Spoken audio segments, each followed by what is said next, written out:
Imagine you're looking at your payslip, watching a chunk of your income disappear to tax before it even lands in your account. Now imagine a completely legal way to keep more of that money and grow your retirement savings faster at the very same time.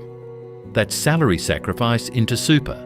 If you're 35 on a $90,000 salary and you divert just $200 a fortnight into super, instead of taking it as cash, you could be around $107,000 better off at retirement. That's a modelled estimate using ATO tax scales and a 7% return. If you've never set this up, that's not on you. Most people are never shown how. Over the next few minutes, I'll walk you through exactly how to do it. Let's start with the number that makes this whole thing work. In the 2025-26 financial year, you can put up to $30,000 of before tax money into super at a concessional tax rate of generally 15%, according to ATO and fund guidance. That cap includes your employer's compulsory contributions, any salary sacrifice, and personal contributions you claim as a deduction. And here's the part that matters most for you. That 15% rate replaces your marginal income tax rate, which can be as high as 47% once you add the Medicare levy. Hold on to that gap, because it's where all the money is. Here's why this matters for you personally. If you earn over $45,000, your marginal tax rate, including Medicare, is 30% or higher, while salary sacrifice contributions are taxed at just 15% in the fund, per ATO guidance. Let me run it three ways so you can find yourself. If you're on around $60,000 and sacrifice $5,000, you'd save roughly $850 in tax this year. If you're in the middle on $90,000 and sacrifice $10,000, that's an immediate saving of about $1,350, a risk-free return of roughly 30% in year one. And if you're higher up, say $130,000 sacrificing $15,000, the saving climbs past $3,900. Whatever your number, the gap between your tax rate and 15% is money you get to keep. But here's where it gets genuinely interesting. The upfront tax saving is only half the story. The bigger prize is compounding. Inside super, your investment earnings are taxed at a maximum of 15%, while outside super, they can be taxed at your full marginal rate of up to 47%.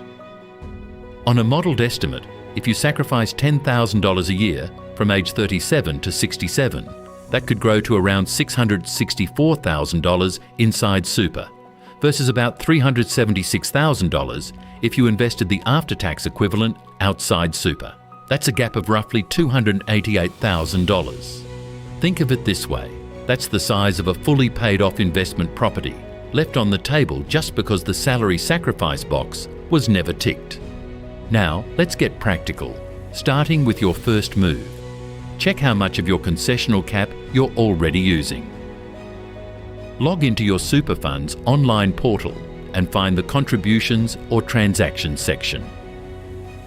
Add up this year's employer contributions, which are around 12% of your earnings if you're eligible, plus any salary sacrifice you've already set up. Then compare that total to the $30,000 cap per ATO 2025-26 guidance to see how much room you've got. For example, if you're on $95,000, your employer contribution is about $11,400, which leaves you roughly $18,600 of unused cap you could fill with salary sacrifice. Your second move is to set up or adjust a salary sacrifice agreement. Contact your HR or payroll team to confirm salary sacrificing into super is available and ask whether they need a contribution form from your fund. Decide the amount you want to sacrifice, say $200 per fortnight, which is about $5,200 a year. Making sure your total before tax contributions stay under the $30,000 cap once you've allowed for your employer contributions. Sign and submit the form, then check your next payslip. You should see a salary sacrifice to super line, and your PAYG tax should have dropped compared with the same gross pay before. Now, I want to be upfront with you about one thing coming up next. Here's the honest part. Salary sacrifice isn't the only path, and for some of you, it won't be the easiest one. Your third move is to weigh it against personal after-tax contributions you claim as a deduction. Both are concessional contributions taxed at 15% inside the fund, as long as you stay within the $30,000 cap. If you go the personal route, transfer the money to your super via BPI or online transfer, then lodge the ATO Notice of Intent to claim a deduction for personal super contributions form with your fund. And crucially, do this before you lodge your tax return or move the money out. If your employer makes salary sacrifice awkward or your income is lumpy, the personal route might suit you better. Plenty of people use a mix of both. One important watch point if you're a higher earner. If your total income plus before tax contributions goes over $250,000, an extra 15% tax called Division 293 can apply, taking your contributions tax from 15% up to 30%, according to ATO guidance. But here's the thing most people miss. Even at 30%, that's still well below the top marginal rate of 47%, including Medicare. So if this is you, salary sacrifice can still be worthwhile. You just bank a slightly smaller advantage. It doesn't take the strategy off the table. Now let's talk about where people trip up, so you don't. The biggest mistake is forgetting that your employer's compulsory contributions count towards the same $30,000 cap.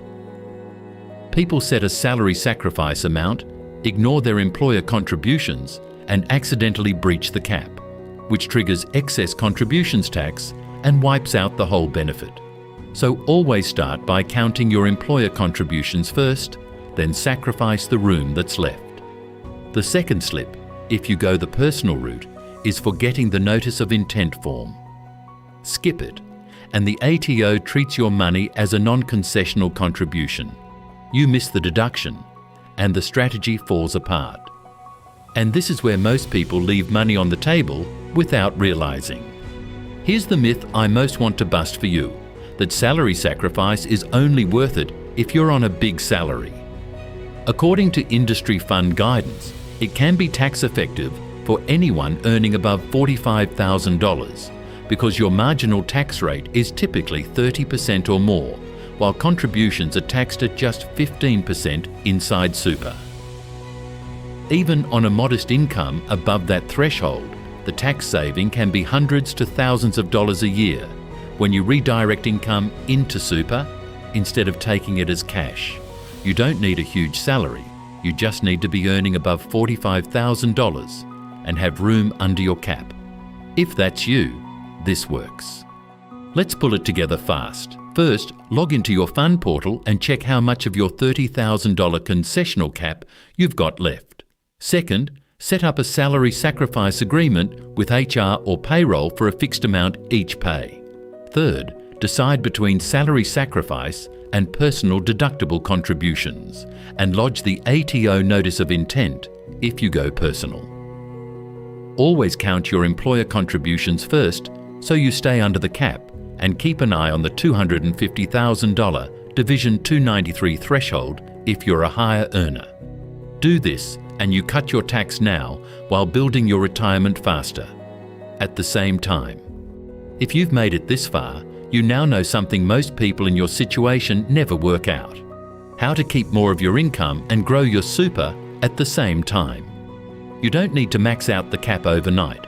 Just start with one small amount this pay cycle, even $50 or $100 a fortnight, and let compounding do the heavy lifting over the years. If you want to go deeper, watch our video next on carry forward concessional contributions, how to use up to 5 years of unused cap in a single year to slash a big tax bill. I'm Alex, I'll see you there.